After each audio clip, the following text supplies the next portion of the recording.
আপনারও তো স্বামী, আপনি জিজ্ঞেস করেন, আমাকে কেন জিজ্ঞেস করছেন? আমি বলছি আমার সঙ্গে কথা হয় না, 2 দিন ধরে আমি কথা বলি না রাগ করে। দেন লিখছে কথা অফ করছেন কেন, আবার তো জেল খাটতে হবে, রেড মার্ক দেওয়া লাইন, রিন্তির কনভারসেশন। ডিবি হারুনের টাকা এবং স্বরাষ্ট্রমন্ত্রীর টাকা সব আমি ডিবি হারুনের কথা পরে জানছি। আমি প্রথমে যেটা জানতাম যে স্বরাষ্ট্রমন্ত্রীর টাকা সে পাচার করত। আমি আপনাদেরকে একদিনের কল লিস্ট দেখাবো, একদিনের এট এ টাইমের কল লিস্ট। কোন সুস্থ মস্তিষ্কের মানুষ তার 2 মিনিট আগে আমার সাথে ভিডিও কলে রাখছে, রাখার পরে একজন সুস্থ মস্তিষ্কের মানুষ এতবার কল করতে পারে?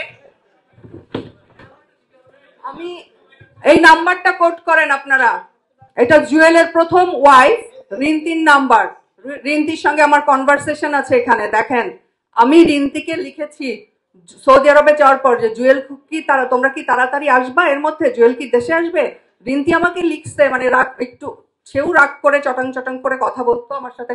আপনারও তো স্বামী, আপনি জিজ্ঞেস করেন, আমাকে কেন জিজ্ঞেস করছেন?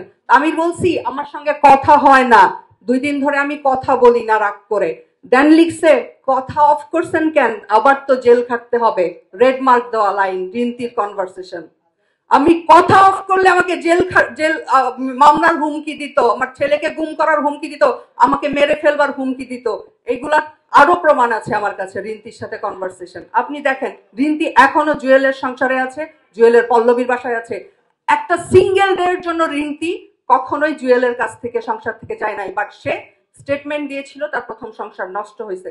টোটালি মিথ্যে কথা, বিভৎস সব মিথ্যে কথা বলা হয়েছে আমার সম্পর্কে, যে মিথ্যে কথার কোনো প্রমাণ আজ পর্যন্ত আপনারা পাননি। আমি কিন্তু প্রমাণ সহ এসেছি।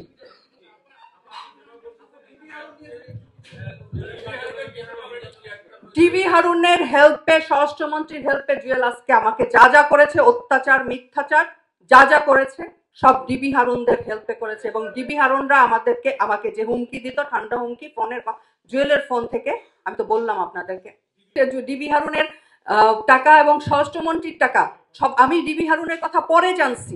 আমি প্রথমে যেটা জানতাম যে স্বরাষ্ট্রমন্ত্রীর টাকা সে পাচার করত, কিন্তু ডিবি হারুনেরটা আমি জানছি পরে। ঠিক আছে, এই যে দেখেন ডিবি হারুনের হজের ছবি, সাথে এই যে আমার হাতের এই যে নিচে যে এটা হচ্ছে জুয়েল।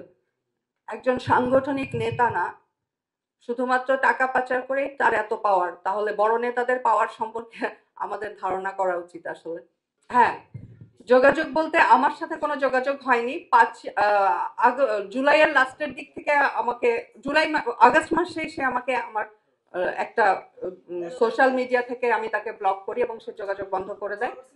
তার আগে এবং আমার ছেলের সাথে আছে, আমি আপনাকে শোনাই। আমার ছেলেকে গত রাতে সে যখন জানতে পারলো যে আমি সাংবাদিক সম্মেলন করব, দেন সে হচ্ছে একটু ঘাবড়ে গেছে। যে ভয়টা সে আগে পেত যে আমি লাইভে আসব, যার জন্য আমার ভাইকে মেরে ফেলার, গুম করার হুমকি দিত, আমার ছেলেকে মেরে ফেলার হুমকি দিত। তো সেই ভয়টা, এখন তো তাদের ক্ষমতাটা নাই। তো আমি আপনাকে শুনে আমার ছেলেকে বলছি, তোমরা আপোষ করলা, সেইভাবে আমি বিদেশ চলে আসলাম। তারপরে এখন তোমার আম্মু কি সাংবাদিক সম্মেলন করবে? এগুলা সাংবাদিক সম্মেলন কিসের উপরে করবে? সে কি মানে এগুলা তুমি না আমাকে বললা যে মামা আপনি টেনশন করেন না, সে কিছু করবে না, তুমি বলোনি আমাকে?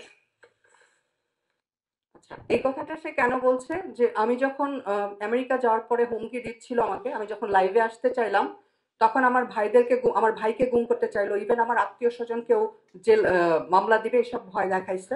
তখন আমার ছেলে বলছে যে ঠিক আছে, আপনি সমস্ত গুম টুম কারোর সাথে কাউকে আর মিথ্যা মামলা টামলা দেওয়ার দরকার নাই, আম্মু লাইভে আসবে না আপাতত। এটা আমার ছেলে বলছিল, এটাই বলছে। আর কাল এটা গত রাতে পাঠাইছে আমার ছেলেকে। আমার ছেলের বয়স এখন 23 বছর। আমার সাথে কোনো সম্পর্কই ছিল না ডিবি হারুনের সাথে। জুয়েলের ফোন থেকে, জুয়েলের মাধ্যমে কথা হয়েছে এবং প্রথমবার আমি ডিবি হারুনকে দেখি যখন আমাকে রিমান্ডে আনা হয়, সামনাসামনি দেখি তখন।